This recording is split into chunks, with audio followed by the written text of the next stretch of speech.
Bismillah. Assalamualaikum warahmatullahi wabarakatuh. Alhamdulillahi wahdah, wassalatu wassalamu ala man la nabiyya ba'dah, wa ala alihi wa ashabihi wa man ittaba'a hudah ila yaumi yalqahu wa ba'd. Allahumma inna nas'aluka ilman nafi'an wa na'udzu bika min ilmin la yanfa'. Allahumma 'allimna ma yanfa'una wanfa'na bima 'allamtana wazidna ilma. Allahumma aslih lana ilahana sya'nana kullah wa la takilna ila anfusina tarfata 'ain. Ikhwani fid din, rahimani wa rahimakumullah. Teman-teman dari Arkana Digital yang semoga dimuliakan oleh Allah Subhanahu wa taala. Kembali tentunya kita bersyukur kepada Allah Azza wa Jalla atas segala limpahan karunia yang telah Allah berikan kepada kita, sehingga dengan kenikmatannya tersebut Allah masih mudahkan kita untuk dapat berkumpul bersama di majelis ilmu di dalam rangka meningkatkan keimanan, ketakwaan dan rasa takut kita kepada Allah, dan tentunya dalam rangka mencari rahmat Allah Subhanahu wa taala, yang dengan demikian semoga Allah mudahkan kita menuju surganya kelak. Allahumma amin. Tidak lupa juga, mari kita senantiasa bersolawat kepada Nabi kita tercinta Nabi Muhammad sallallahu alaihi wasallam, dan kepada seluruh keluarganya dan kepada para pengikutnya yang mengamalkan sunnah-sunnahnya serta meninggalkan larangan-larangannya hingga hari kiamat nanti tiba. Teman-teman sekalian, rahimani wa rahimakumullah, sebagaimana yang sudah tertera di depan antum, pembahasan kita pada kesempatan kali ini adalah terkait menghindari azab kubur. Berbicara tentang menghindari sesuatu. Ketika kita ingin menghindari sesuatu, maka kita harus tahu dulu apa yang akan kita hindari. Ya. Maka ada perkataan bagus ya, dari salah seorang ulama atau salaf terdahulu. Beliau katakan, kaifa yattaqi man la yadri ma yattaqi. Bagaimana seseorang mau berlindung dari sesuatu sedangkan dia sendiri tidak tahu dia berlindung dari apa. Ya. Contoh, seseorang nggak mau ditilang sama polisi, tapi dia nggak tahu ternyata kalau di jalan-jalan ada jalan-jalan khusus yang kalau seseorang melanggar akan kena tilang. Maka kalau dia pengen gak kena tilang, maka dia harus tahu dulu, ini bisa menyebabkan saya ditilang, ini tidak menyebabkan saya ditilang. Dan ini juga berlaku dalam perkara urusan akhirat. Kalau kita ingin berlindung dari azab kubur, ingin dilindungi dari azab kubur, maka harus tahu dulu apa itu azab kubur dan bagaimana cara menghindari azab kubur. Kalau nggak belajar, kalau nggak duduk di majelis ilmu, nggak akan tahu. Ya. Maka alhamdulillah kita bersyukur kepada Allah tentunya, dan juga berterima kasih kepada pimpinan yang sudah berusaha dan juga berupaya, dan teman-teman panitia semuanya juga yang sudah meluangkan waktunya untuk dapat duduk bersama atau mengadakan majelis yang semoga Allah berkahi ini. Baik, teman-teman sekalian rahimani wa rahimakumullah. Sebelumnya kita semua ahlus sunnah, betul? Ahlus sunnah atau tidak? Kita bukan ahlul bid'ah insyaallah ta'ala ya. Tapi kita meyakini kita ahlus sunnah.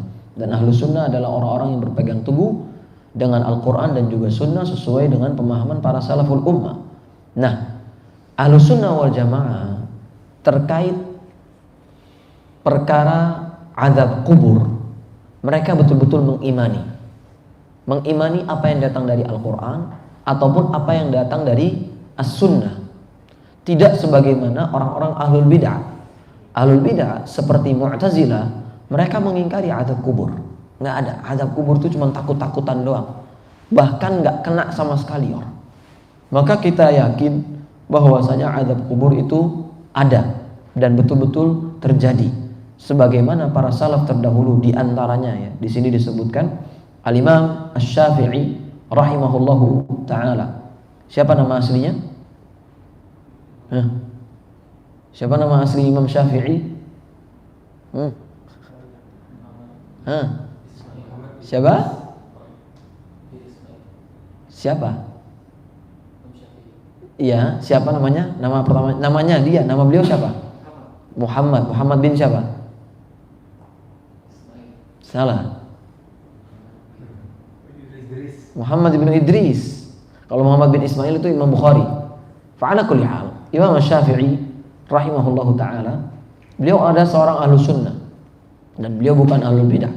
Dan beliau mengatakan terkait tentang azab kubur. Beliau katakan, wal imanu bi'adzabil qabr wal iman bil khawdi was syafa'ah wa khurujid dajjal haqqun wa munkar wa nakir haqqun wal imanu bihadza kullahu haqqun faman taraka min hadza syai'an fahuwa mukhalifun li kitabillahi azza wa jalla wa sunnati nabiyhi sallallahu alaihi wasallam. Al-Imam Syafi'i rahimahullahu taala beliau katakan, dan beriman meyakini tentang terjadinya azab kubur dan juga beriman tentang al-haud. Apa itu al-haud?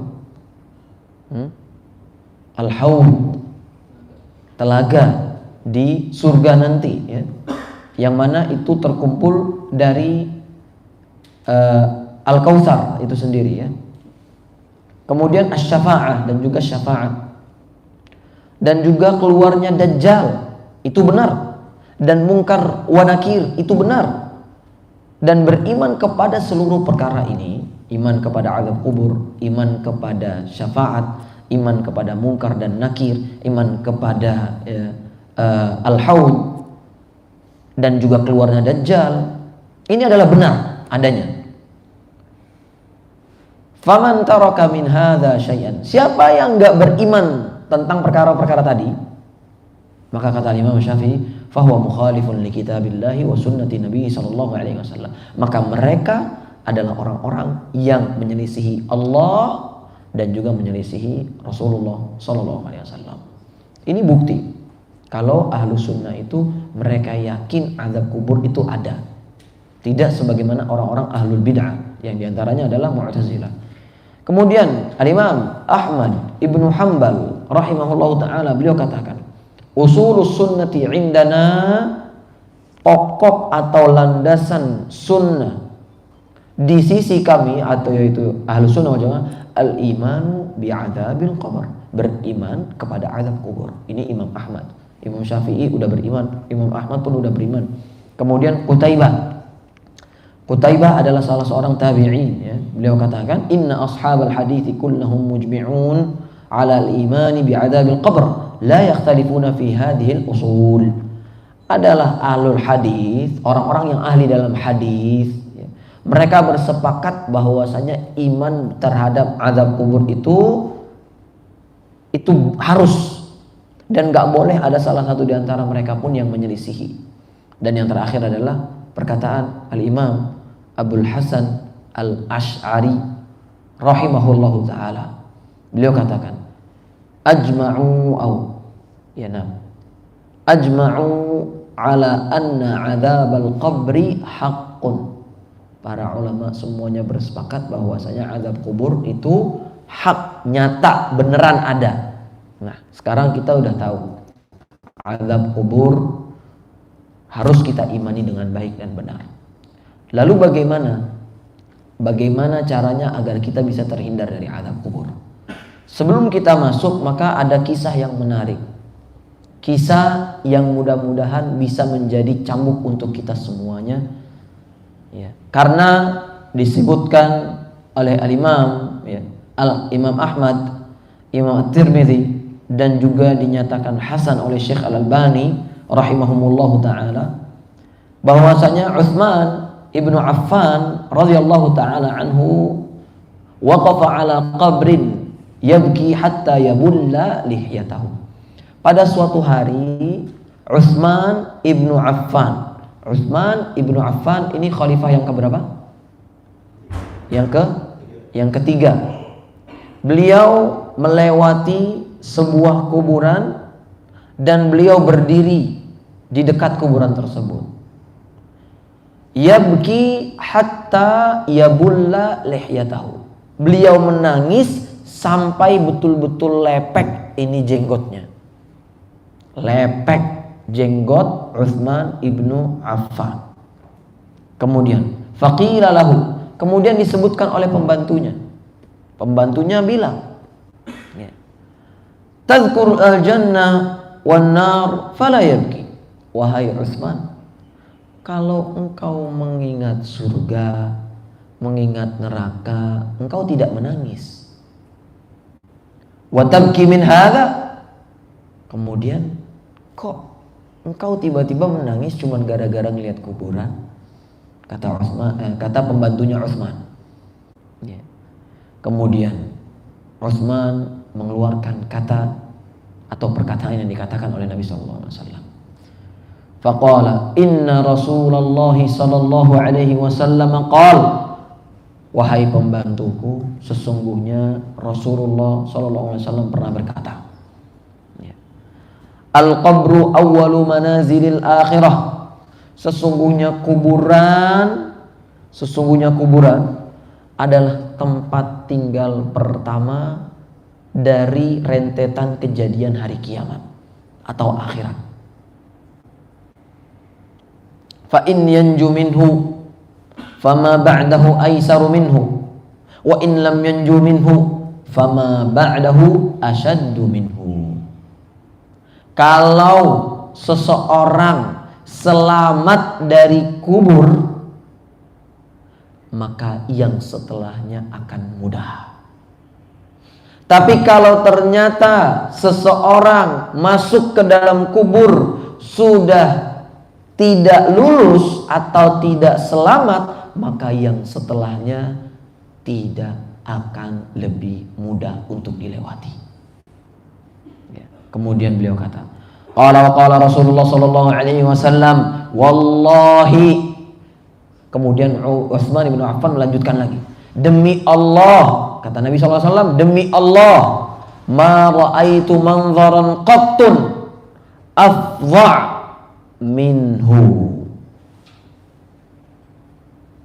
Kata Nabi sallallahu alaihi wasallam, demi Allah, aku tidak pernah melihat perkara yang lebih payah, lebih menakutkan daripada perkara azab kubur. Antum tahu, pernah pada suatu hari Nabi SAW itu bercerita kepada para sahabat.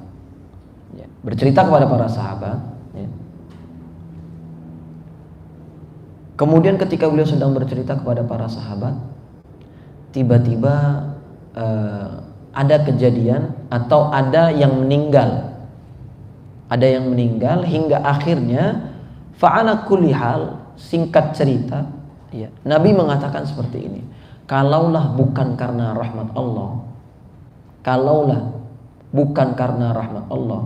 dan kalaulah bukan karena kalian harus saling menguburkan satu sama lain, niscaya Allah akan berikan kalian kesempatan untuk mendengar bagaimana penghuni kubur diazab.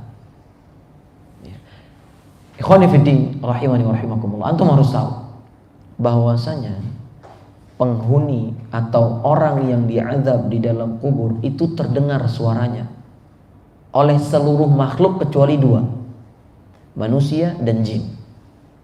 Manusia dan jin memang Allah sengaja nggak kasih kesempatan untuk mendengar bagaimana hukuman, bagaimana siksaan bagi orang-orang yang sedang berada di dalam kubur sekarang. Tapi karena kita harus saling nguburin satu sama lain, makanya Allah dikarenakan rahmatnya Allah hilangkan itu. Tapi coba antum bayangkan kalau sekiranya kita orang bisa mendengar bagaimana siksaan di dalam azab kubur. Ada di antara antum yang mau nguburin teman antum? Enggak ada, masing-masing pasti lari sendiri. Makanya Nabi SAW mengatakan demikian. Dan bahkan sampai pada suatu kesempatan Nabi katakan, "Lau ta'lamuna ma a'lam la dhahiktum qalilan wa la bakaitum katsiran." Sekiranya ilmu kalian itu sama dengan ilmu yang aku punya, niscaya kalian akan lebih sedikit tertawa dan lebih banyak menangis. Tapi kita nggak berilmu. Dan akhirnya apa? Kita lebih banyak ketawanya daripada menangis. Kalaupun menangis setahun sekali. Betul? Betul kan? Atau ketika emang udah mentok. Tapi Nabi SAW tidak demikian. Beliau rajin menangis. Beliau suka menangis. Ya, terkhusus takut kepada Allah Subhanahu wa taala. Fa'ala kulli hal, teman-teman sekalian rahimani wa rahimakumullah. Ya. Setiap kita pasti akan mati. Setiap kita pasti akan mati. Dan yang namanya kematian dan setiap kita yang mati pasti akan dikubur. Pasti akan dikubur dan dimasukkan ke dalam liang lahat kita. Ya. Hingga akhirnya ketika kita tahu kita akan dikubur oleh Allah Subhanahu wa taala, maka persiapkan apa yang akan kita bawa sebelum kita masuk ke dalam kubur tersebut. Ya. Nah, perkara amal itu akan menentukan bagaimana seseorang di dalam kubur. Amal seseorang akan menentukan bagaimana kondisi dia, baik itu di dalam kubur atau nanti ketika dibangkitkan di hari kiamat. Jadi kalau misalnya kita menjadi manusia yang rajin dan taat kepada Allah Subhanahu wa taala, urusan di dalam kubur akan mudah. Dan urusan setelah dibangkitkan dari azab kubur atau dari kubur, maka akan mudah juga. Tapi kalau ternyata kita tidak rajin dan bahkan suka bermaksiat kepada Allah, nas'alullah salamu wal afiyah, nggak akan mudah untuk menghadapi yang namanya kuburan, apalagi setelah kuburan. Ya. Taib, maka jamaah sekalian, teman-teman sekalian rahimani wa rahimakumullah, ya. Di sini Nabi SAW pernah melewati sebuah pekuburan. Kurang lebih ada 5 atau 4 kuburan. Ya. Kemudian beliau sedang menaiki begolnya. Apa itu begol? Antum tahu apa itu begol? Hah?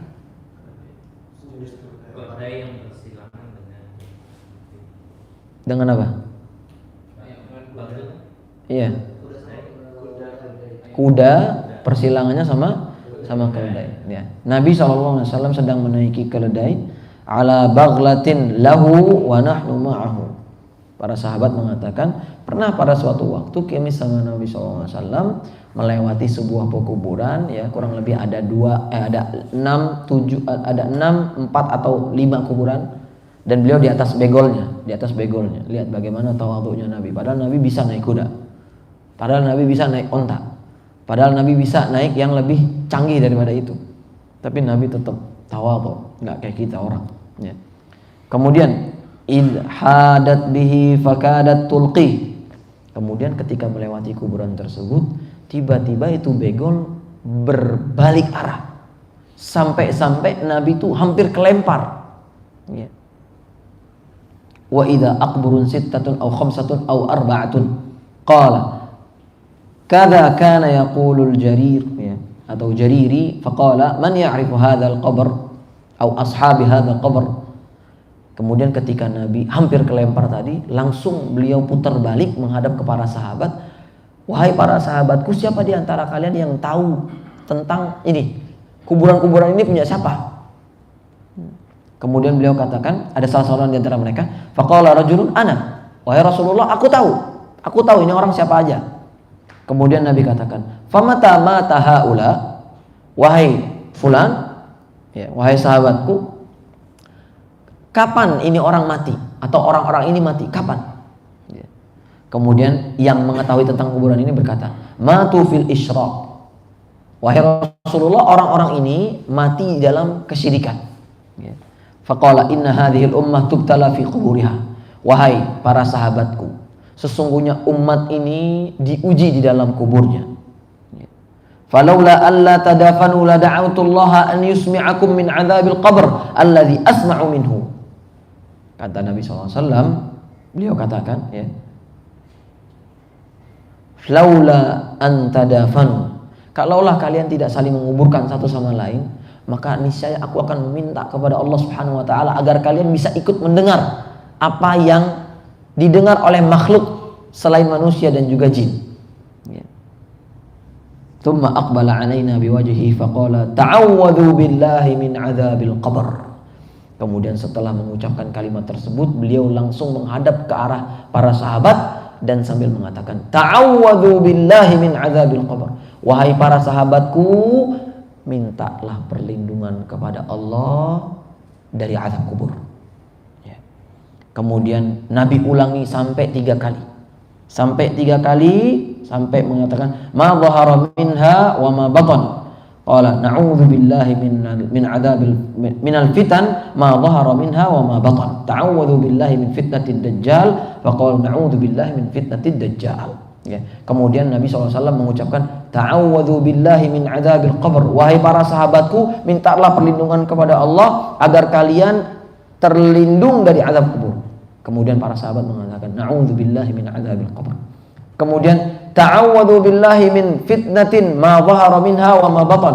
Wahai para sahabatku, mintalah kalian perlindungan kepada Allah agar kalian tidak tertimpa yang namanya fitnah, baik itu yang nampak atau yang tersembunyi. Kemudian para sahabat berdoa kepada Allah, na'udzu billahi min adzabin fitnah minal fitnah ma dhahara minha wa ma batan. Aku berlindung kepada Allah dari fitnah, atau kami berlindung kepada Allah dari fitnah, baik itu yang nampak atau yang tersembunyi. Ya. Kemudian beliau katakan lagi, ya, ta'awwadhu billah min fitnatid dajjal. Wahai para sahabatku, mintalah perlindungan kepada Allah agar kalian dilindungi dari fitnah dajjal. Ya. Kemudian para sahabat mengatakan na'udzu billahi min fitnatid dajjal. Kami memohon perlindungan kepada Allah dari fitnahnya Dajjal. Nah, jemaah sekalian rahimani wa rahimakumullah. Ya. Bicara tentang azab kubur, ya, maka sebelum masuk ke dalam azab kubur, diantaranya sebelum itu ada fitnah kubur dulu. Ada fitnah kubur. Apa itu fitnah kubur? Apa itu fitnah kubur? Antum udah siap belum ditanya dengan 3 pertanyaan di dalam kubur? Sudah siap? Kalau sudah siap, berarti antum sudah siap untuk melawan fitnah kubur. Karena fitnah kubur tersebut adalah 3 pertanyaan malaikat. Yang pertanyaannya pertama adalah apa? Man rabbuka? Siapa Tuhanmu? Yang kedua adalah madinuk? Apa agamamu? Yang ketiga apa? Waman nabiyuk? Siapa nabimu?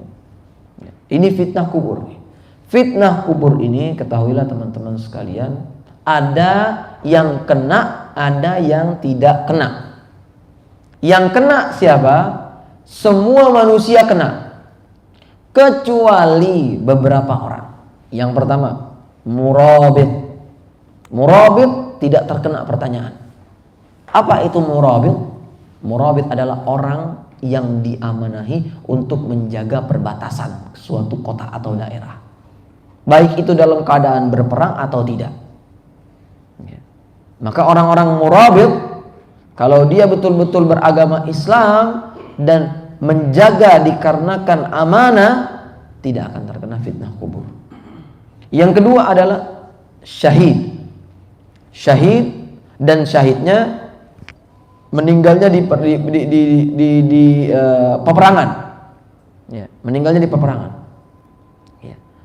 Maka orang-orang yang seperti ini adalah orang-orang yang tidak terkena pertanyaan di dalam kubur. Ya. Dan juga orang-orang yang meninggal di hari Jumat. Ini berdasarkan beberapa riwayat. Ada yang mengatakan demikian. Tapi wallahu a'lam bishawab, dalil yang menunjukkan secara jelas adalah murabit dan juga syahid. Ya, mereka tidak kena. Adapun orang-orang kafir pasti kena. Orang-orang kafir pasti kena, pasti ditanya. Ya. Dan orang-orang munafik pun juga kena. Jangan dikira nggak kena. Semua kena kecuali beberapa orang. Nah, teman-teman sekalian rahimani wa rahimakumullah. Ya. Ketahuilah bahwasanya terkait ruh dan jasad itu terbagi menjadi 3.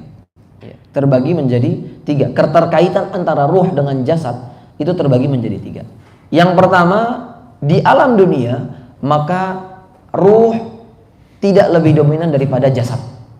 Dalam alam dunia, jasad lebih mendominasi daripada ruh. Adapun di alam barzakh, maka ruh lebih mendominasi daripada jasad.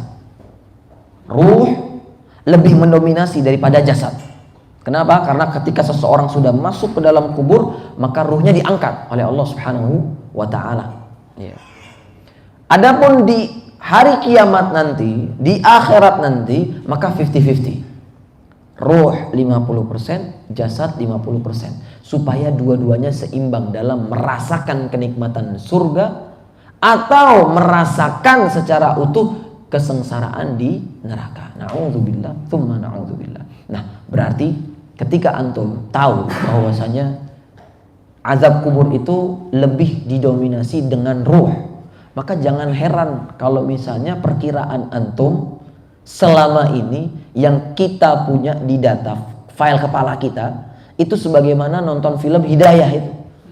Antum ingat di dalam kubur ada kebakar atau begini dan begitu, dihancurkan dan sebagainya. Itu nggak ada.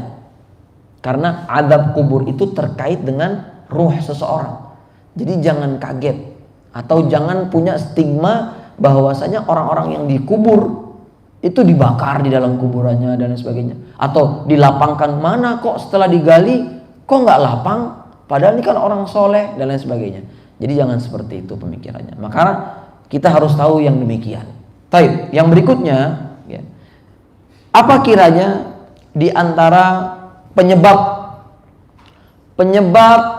orang diazab di dalam kubur? Ya. Yang pertama, di sini Nabi SAW sebutkan di antara penyebab azab kubur yang pertama kali atau yang pertama adalah asyirku billah, menyekutukan Allah Subhanahu wa taala. Ya. Kata Nabi SAW dalam sebuah hadis, ya. Ketika tadi hadis yang sudah kita singgung, ya. Ketika Nabi sedang melewati kuburan-kuburan, kemudian di kuburan tersebut Nabi hampir terhempas dari atas begolnya. Ya. Kemudian Nabi SAW ditanya atau bertanya kepada para sahabatnya, siapa di antara kalian yang tahu tentang kuburan ini?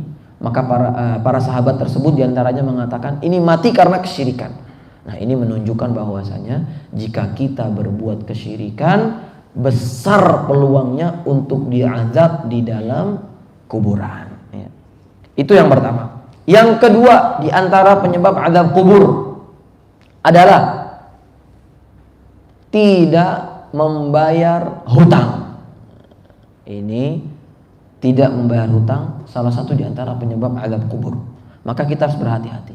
Disebutkan ya dalam sebuah kisah bahwasanya ada seorang sahabat Nabi, ya, Sa'ad bin Atwal, anna akhahu mata wa taraka 300 dirham.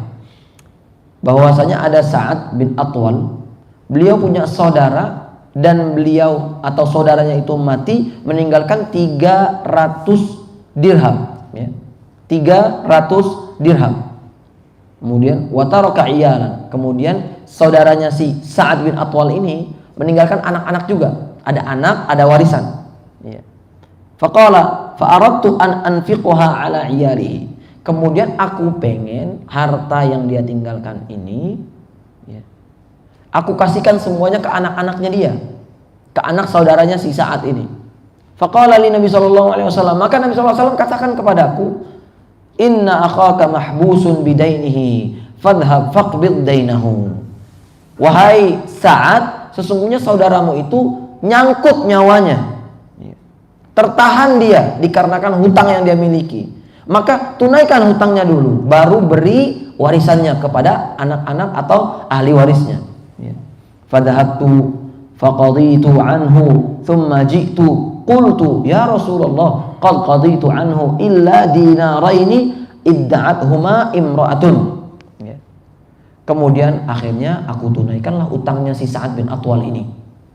Aku tunaikan hutang saudaraku, udah selesai semuanya ya Rasulullah, kecuali ada seorang perempuan yang tiba-tiba ngaku-ngaku bahwasanya Sa'ad punya utang sama dia kurang lebih 2 dirham atau 2 dinar, ya. Atau 2 dinar, ya, 2 dinar. Walaysa lahu ta'iyah atau walaysa laha bayyinah. Dan tapi wahai Rasulullah, si perempuan ini nggak ada bukti kalau dia ngutang atau dia dihutangi sama Sa'ad bin Atwal, ya. Kemudian kata Nabi SAW, a'tiha fa innaha muhiqqah. Kasih aja udah, karena sesungguhnya dia berhak. Ya. Wa fi riwayah fa innaha shadiqah. Sesungguhnya dia adalah orang yang benar. Maka ini penyebab kedua seseorang diazab di dalam kuburnya. Adapun yang ketiga di antara penyebab seseorang diazab di dalam kuburnya adalah ghibah atau namimah. Ghibah atau namimah. Ini hati-hati kita semua nih. Kita terkadang bermudah-mudahan untuk ngomongin orang atau mengadu domba orang lain. Entah itu dalam dunia pekerjaan atau dalam dunia rumah tangga dan yang semisalnya. Ya. Kata Nabi SAW, innahuma la yu'adzaban wa ma yu'adzabani fi kabir. Sesungguhnya mereka berdua ini, ketika Nabi SAW melewati dua kuburan, kemudian Nabi tancapkan pelepah kurma di situ.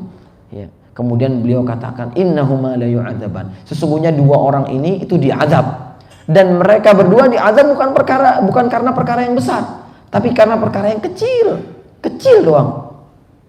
Yang pertama, amma ahadahuma yamshi bin namimah. Adapun salah satu di antara mereka ini, orang pertama ini diazab karena namimah, suka adu domba. Ya. Wa ammal akhar kana la yastatir minal baul aw la yastanji minal baul wa fi riwayah. Ya. Adapun orang yang kedua ini diazabnya cuman karena ketika pipis tapi pipisnya enggak disiram, atau ketika pipis muncrat ke arah badannya lagi, ke pakaiannya lagi.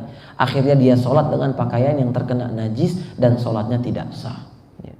Maka teman-teman sekalian rahimani wa rahimakumullah, kita harus waspada, kita harus hati-hati. Kita harus takut, jangan sampai ini tubuh, ini ruh terkena azab kubur. Ya. Karena Allah Subhanahu wa taala katakan, fa yauma idzil la yu'adzibu 'adzabahu ahad. Ya. Allah itu kalau udah mengazab seseorang, enggak sama azabnya dengan ketika seseorang mengazab seseorang. Ya. Ini menunjukkan bahwasanya azab Allah sangat keras. Di dalam ayat yang lain Allah katakan, inna azabi lasyadid. Sesungguhnya azabku sangat keras. Maka kita jangan sampai terjatuh ke dalam perkara yang dapat menyebabkan kita diazab di dalam kuburan kita nanti. Nas'alullah salama wal afiyah. Baik. Lalu bagaimana caranya agar kita bisa terhindar dari azab kubur? Ya. Maka ini harus disimak baik-baik teman-teman sekalian rahimani wa rahimakumullah. Ya. Di antara yang bisa kita jadikan agar kita terhindar dari azab kubur adalah istiqamah di dalam menjalankan ketaatan kepada Allah. Istiqamah di dalam menjalankan ketaatan kepada Allah. Dalilnya apa? Surat Fussilat ayat 30. Allah katakan, innal ladzina qalu rabbunallahu tsumma istaqamu tatanazzalu alaihimul malaikah alla takhafu wa la tahzanu wa abshiru bil jannah allati kuntum tu'adun. Sesungguhnya orang-orang yang beriman kemudian dia istiqamah, maka Allah akan turunkan malaikat kepada mereka. Alla takhafu wa la tahzanu. Jangan kalian takut, jangan kalian sedih. Takut apa? Takut dengan perkara yang akan datang, dan jangan kalian bersedih atas perkara yang telah berlalu. Alla takhafu wa la tahzanu wa abshiru bil jannah, dan berilah kabar gembira bahwasanya ada jannah, ada surga nanti untuk kalian. Kuntum tu'adun, allati kuntum tu'adun, yang kalian sudah dijanjikan oleh Allah tentangnya. Maka teman-teman sekalian rahimani wa rahimakumullah, ketahuilah azab kubur secara umum penyebabnya adalah kemaksiatan. Penyebabnya adalah kemaksiatan. Ketika seseorang bermaksiat kepada Allah Subhanahu wa taala, maka dia memiliki peluang untuk terkena azab kubur. Apapun bentuk maksiatnya. Jika dia tidak bertobat, ada kesempatan untuk terkena azab kubur. Tapi secara khusus maka ada amalan-amalan tertentu yang dapat menjadikan seseorang terkena azab kubur. Contohnya tadi yang sudah kami sampaikan. Tapi agar tidak terkena azab kubur, satu, istiqomah. Istiqomah. Ketika kita istiqomah, azab kubur akan jauh dari kita. Tapi ketika kita malas-malasan dalam beribadah, sholat telat, baca Quran nggak pernah, ngaji ngantukan, sedekah ria, kerja nggak amanah, maka hati-hati, azab kubur bisa terkena kepada kita. Ya. Maka istiqomah, dan kita harus cari cara agar kita bisa istiqomah di dalam beribadah kepada Allah Subhanahu wa taala. Nah, ini yang pertama. Ya. Kemudian yang kedua, di antara perkara yang dapat menjadikan seseorang terhindar dari azab kubur adalah dengan memperbanyak berdoa, meminta perlindungan kepada Allah dari azab kubur. Ini yang kedua. Ya Allah, kita orang itu sering berdoa, tapi doa yang paling sering kita panjatkan adalah doa apa? Doa agar rezeki lancar.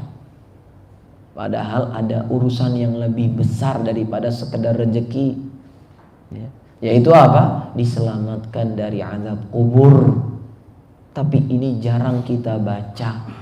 Ya. Ada orang, dia belajar sholat, yang namanya sholat itu ketika tasyahud, yang penting tasyahud, kemudian sholawat, setelah itu salam. Ada orang yang kayak gitu, ada. Padahal Nabi Shallallahu Alaihi Wasallam katakan, jika kalian mau menyelesaikan sholat, maka jangan lupa baca dulu, meminta perlindungan dari 4 perkara, ya kan? Siapa di antara kita yang rutin seperti itu? Dan kaum muslimin banyak yang tidak seperti itu. Na'udzubillah. Ya. Padahal kita harusnya membaca, harusnya mengimani, harusnya meyakini dan betul-betul mentadabburi apa yang kita baca. Tapi banyak di antara kita yang berdoanya cuman ya Allah, ya Allah, kerjaan ya Allah, ya Allah, duit ya Allah, ya Allah, mobil ya Allah, kontrakan dan lain seterusnya. Tapi meminta berdoa atau perlindungan kepada Allah agar tidak terkena azab kubur itu jarang banget dibaca. Maka salah satu di antara doanya adalah kata Nabi Shallallahu Alaihi Wasallam, Allahumma inni a'udzubika min adabi jahannam wa min adabil qabri wa min fitnatil mahya wal mamat wa min syarri fitnatil masihid. Ada yang belum hafal? Ada yang belum hafal? Mau anak tes satu-satu? Biar antum jangan sok hafal, ya. Karena Anda tanya siapa yang belum hafal. Anda berharap semuanya sudah hafal, ya. Doa meminta perlindungan dari 4 perkara. Ini penting banget, ikhwan. Ya, antum harus banyak baca ini. Ya. Jangan sampai kita orang nggak berdoa terkhusus perlindungan dari azab kubur. Baik. Yang ketiga, di antara perkara yang dapat menyebabkan kita terhindar dari azab kubur adalah dengan bertaubat kepada Allah Subhanahu wa taala. Ya. Bertaubat kepada Allah Subhanahu wa taala, ya. Karena taubat ini salah satu di antara penyebab dosa seseorang diampuni. Dan dosa seseorang dihapuskan dikarenakan bertaubat. Kata Nabi Shallallahu Alaihi Wasallam, at-taibu minadz-dzambi kaman la dzamba lahu. Sesungguhnya orang yang bertaubat itu seperti seseorang yang tidak pernah berdosa sebelumnya. Tapi ingat, taubatnya harus taubat nasuh. Taubat yang nasuh, bukan taubat yang sambal, ya. Taubat yang nasuh, yang diantaranya adalah sebagaimana yang sudah ana berulang-ulangi di sini sebutkan. Yang pertama harus berhenti, yang kedua harus menyesali, yang ketiga harus bertekad tidak mengulangi, dan yang keempat mengembalikan hak orang yang dizalimi. Baru seseorang dikatakan bertaubat dengan taubat yang nasuh, ya. Maka bertaubat. Setiap kita itu berdosa dan sebaik-baik kita adalah yang paling banyak taubatnya. Dan ketika kita jarang bertaubat, siap-siap azab kubur dekat. Ya. Na'udzubillah, tsumma na'udzubillah. Dan antum tahu sendiri, azab kubur itu banyak bentuk-bentukannya. Ya. Taib, jamaah sekalian rahimani wa rahimakumullah. Di antara perkara yang dapat menghindari kita dari azab kubur juga adalah memperbanyak membaca surat Al-Mulk.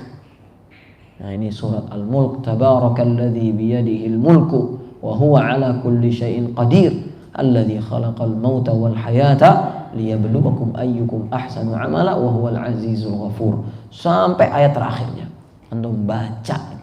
Meskipun hadis-hadisnya ada yang sahih, ada yang dhaif. Ada di antara hadis yang dhaif, ya, menurut sebagian ulama itu dibaca setiap malam ataupun dibaca di malam Jumat. Itu hadisnya dhaif. Tapi ada juga hadis-hadis yang sahih mengatakan perbanyak aja baca, entah mau malam, entah mau pagi, entah mau siang, lagi sholat baca Al-Mulk, ya, baca Al-Mulk. Baik. Kata Nabi SAW, suratun tasfa'u liqa'iliha. Ada sebuah surat yang bisa memberi syafaat bagi yang membacanya. Wahiyya 30 ayat, dan surat itu ada 30 ayat cuma. Ya. Ala wahiyya tabarakalladzi biyadihil mulku, yaitu surat tersebut adalah surat tabarakalladzi biyadihil mulku. Ya. Yaitu surat Al-Mulk. Ya. Letaknya ada di juz 29. Ya. Di juz 29. Maka perbanyak, ya, perbanyak surat Al-Mulk dan surat-surat yang lainnya tentunya, ya.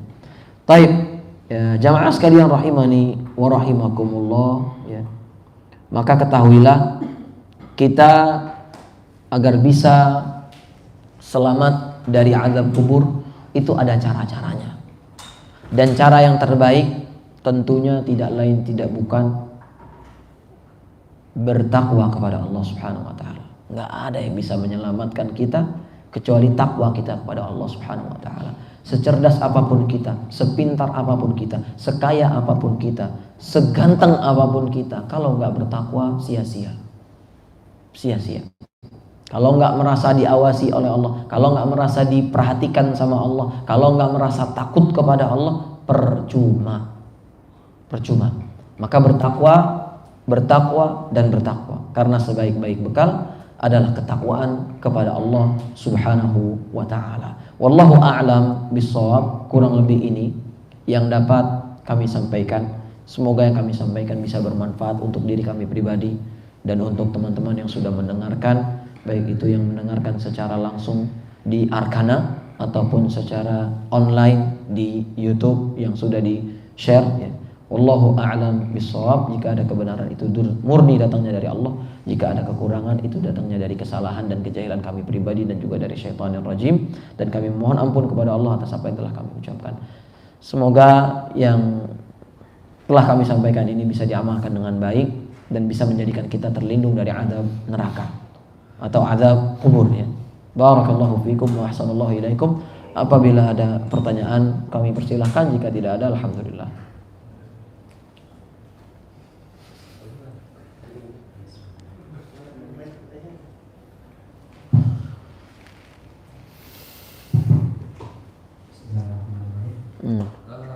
Ustaz, saya ingin bertanya terkait dengan riwayat yang tadi sudah disampaikan mengenai ketika Nabi SAW melewati dua kuburan, kemudian terkait dengan pelaku riba dan pelaku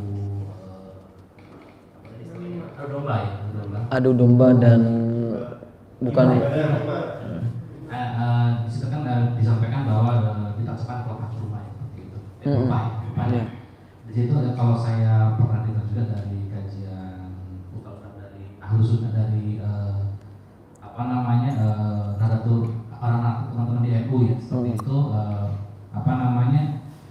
ada guru tersebut ditangguhkan sampai pelepasan dari seperti itu, sambungan dari Masya Allah. Seperti itu. Ya.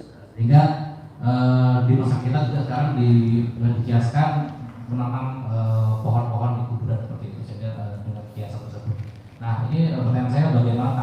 sebagai Ahlus Sunnah ini, menanggapi dengan tentang fenomena di masyarakat terkait dengan hal tersebut. Baik, barakallahu fikum. Pertanyaan antum ini sebenarnya butuh kajian lagi. Ya, karena kalau boleh jujur, itu Ustaz Firanda itu menjelaskan terkait pelepah kurma yang ditancapkan itu Ustaz Firanda kurang lebih ada setengah jam membahas itu. Nah, saran antum coba ulik di situ. Dari pengajiannya beliau Ustaz Firanda, alhamdulillah beliau sudah menjelaskan, entah itu di tulisan-tulisan beliau dan juga di video-video beliau. Tapi kalau ana pribadi untuk menyampaikan itu, wallahu a'lam bishawab. Ana pribadi nggak bisa. Ana pernah dengar dan pernah baca juga, tapi nggak bisa ana sampaikan di sini. Ya, wallahu a'lam bishawab. Barakallahu fiik. Tapi insya Allah ada referensinya. Dan mudah-mudahan Ustadz Firman bisa kasih ke antum referensi artikelnya. Insya Allah bisa Ustadz Firman, insya Allah. Baik, tafadhol Ustadz Firman, tafadhol. Terima kasih atas ilmunya, barakallahu fikum. Jadi kan ada beberapa cara untuk menghindari azab kubur itu ya. Salah satunya dengan beristiqomah gitu saja. Ini pertama itu jadi istiqomah itu suatu hal yang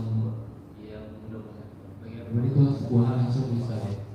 Tapi yang dimaksud oleh Allah itu istiqomah itu apakah tidak memang konsisten dan grafiknya tuh ya kalau anak pribadi sih pasti naik turun gitu kan ya. Nah itu yang maksud apakah seperti itu atau memang yang konsisten naik terus dan tidak pernah ada futurnya gitu Ustaz. Itu yang pertama.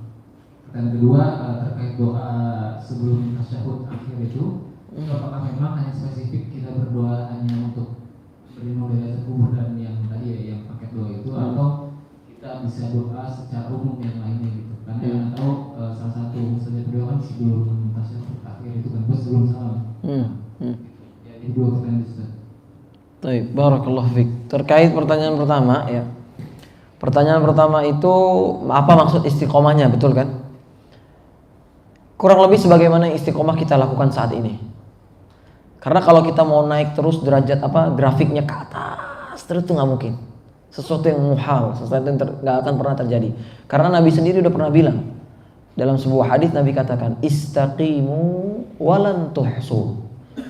Istiqomahlah kalian, tapi kalian nggak akan mampu, nggak akan pernah mampu, kata Nabi SAW. Nabi katakan pakai kata bahasa Arab lan, nggak akan bisa. Ya, tapi Nabi perintahkan kita untuk tetap istiqomah. Maksudnya gimana?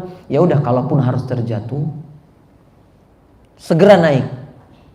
Jadi jangan terjatuh di bawah aja, bukan seperti itu. Nah, istiqomah di sini adalah meminta untuk diberikan kelurusan oleh Allah Subhanahu wa taala. Maka tentu cara istiqomah di sini adalah dengan cara meminta kepada Allah dan sarana-sarana yang lainnya. Kalaupun suatu saat terjatuh, maka ingat hadis Nabi SAW. Nabi SAW katakan istaqimu walan tuhsu. Istiqomahlah kalian tidak akan mampu. Tapi sebaik-baik kita adalah yang berusaha. Usaha terus. Ya. Dan Allah lebih mengetahui siapa di antara kita yang berusaha ataupun tidak. Ya. Dan di hadis yang lain Nabi katakan,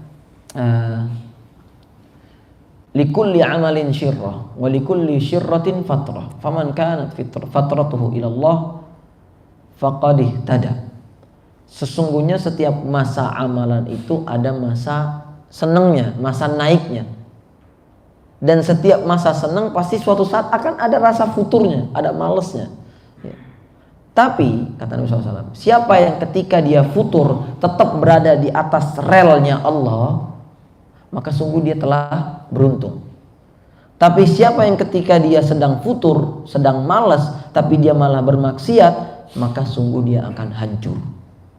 Nah, teman-teman sekalian rahimani wa rahimakumullah ya. Terkait istiqomah, maka kita harus tahu skala prioritas. Skala prioritas kita adalah yang wajib baru yang sunnah.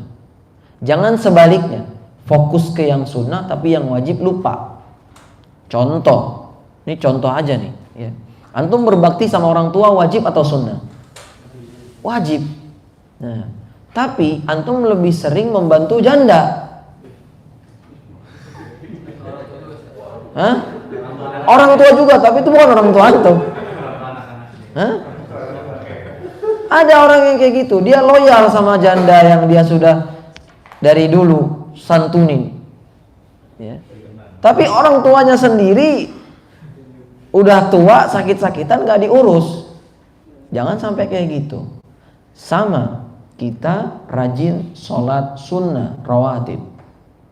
Sholat sunnah rawatib, Masya Allah, full, gak pernah lewat 12 rakaat atau 10 rakaat. Tapi datang sholat wajibnya di rakaat kedua, rakaat ketiga. Harusnya mana yang lebih didahulukan? Datang sholat yang wajib tepat waktu, kenain takbir 40 kali atau 40 hari, dapat istana di surga. Tapi kita enggak, semangat banget di perkara yang sunnah, ya. Tapi yang wajib kita gadaikan, padahal yang seharusnya tidak seperti ini. Nah, ketika kita sedang berusaha istiqomah, ya, pastikan kita tahu skala prioritas kita atau fikih prioritas kita. Mana yang lebih didahulukan? Yang wajib dulu. Ya udah wajib dulu. Kalau emang udah stay, udah bagus di yang wajib, baru tambahin ke yang sunnah. Supaya apa? Kalau ternyata suatu saat kita malas dari mengerjakan yang sunnah, kita tetap berada di yang wajib. Tapi kalau terlalu kencang di sunnah, terkadang yang wajib malah terlupakan. Terkadang seperti itu. Fa'ala kulli hal, ya, terkait keistiqomahan, maka istiqomah yang sebagaimana kita sudah pahami dan kita jalani bersama saat ini. Kalaupun naik terus itu nggak akan pernah terjadi. Pasti naik turun, naik turun, naik turun, naik turun. Baik, adapun yang kedua tadi apa? Pertanyaan itu? Doa. Kenapa doanya? Itu boleh umum atau hanya yang spesifik? Boleh umum. Boleh umum, terserah. Terserah antum mau doa, mau bagaimanapun terserah, boleh. Ya. Yang namanya doa itu boleh di mana aja dan kapan saja. Tapi terkhusus untuk doa berlindung dari azab kubur, itu ada anjurannya secara khusus sebelum salam. Kalaupun antum berdoanya setelah salam atau ketika sedang safar, ketika sedang turun hujan, ketika sedang adzan dan iqamah, antum meminta Allahumma inni a'udzubika min adzabi jahannam wa min adzabil qabr wa min fitnatil mahya wal mamat wa min syarri fitnatil masiih dajjal, itu juga boleh. Itu sesuatu yang baik juga. Ya. Baik, wallahu a'lam bishawab. Ada lagi terakhir biar ganjil? Enggak ada? Masya Allah ada. Terima kasih atas Oh iya. Tadi sempat dijelaskan beberapa poin mengenai yang terkena fitnah dan juga bahkan ke azab gitu ya. Nah, kalau misalkan ada kondisi si fulan gitu ya, Ustaz ya, dalam keadaan sakit tapi masih punya hutang. Syahid tapi masih punya hutang. Iya. Atau kondisinya lagi menjaga di perbatasan, tapi beliau juga gibah. Nah, ini bagaimana nasibnya nanti di dalam kubur? Wallahu a'lam bishawab. Terkait hutang ya, yang namanya hutang harus ditunaikan. Ya, intinya kalau utang itu makanya antum jangan bermudah-mudahan untuk ngutang. Ya. Ini pelajaran penting buat kita semuanya. Jadi sesoleh apapun kita, sehebat apapun kita, kalau ternyata utang kita nggak lunasin, sengsara dunia akhirat. Ya. Tapi perkara bagaimana keadaan dia atau kondisi dia nanti di hari kiamat itu perkara yang gaib. Kita cuma bisa berdalil dengan dalil yang kita berilmu tentang itu. Tapi bagaimana kenyataannya nanti, wallahu a'lam bishawab. Ya mudah-mudahan Allah ampuni dosa dia. Dan yang terbaik adalah yang memaafkan hutang seseorang. Ya. Jadi kalau misalnya kita punya teman, kebetulan teman kita mati syahid lah, boleh dibilang. Tapi dia masih punya hutang sama kita. Terus kita tahu padahal dia itu mati syahid, boleh dibilang seperti itulah. Dia perang, misalnya dia ikut jihad di sana, di daerah mana itu. Terus dia tahu dia masih punya hutang sama kita. Kita tahu juga kita dihutangin sama dia. Maka sebaik-baik kita adalah yang mengikhlaskan utang tersebut. Ya udah ikhlasin aja udah. Ya bismillah deh, mudah-mudahan jadi pahala buat aneh nantinya gitu. Nah, jangan pula kita udah biarin lo nggak jadi lo mengenak. Oh jajal banget gitu berarti kan, yang seperti itu. Ya, pahala kulihal. Jangan jangan kayak gitu juga ya.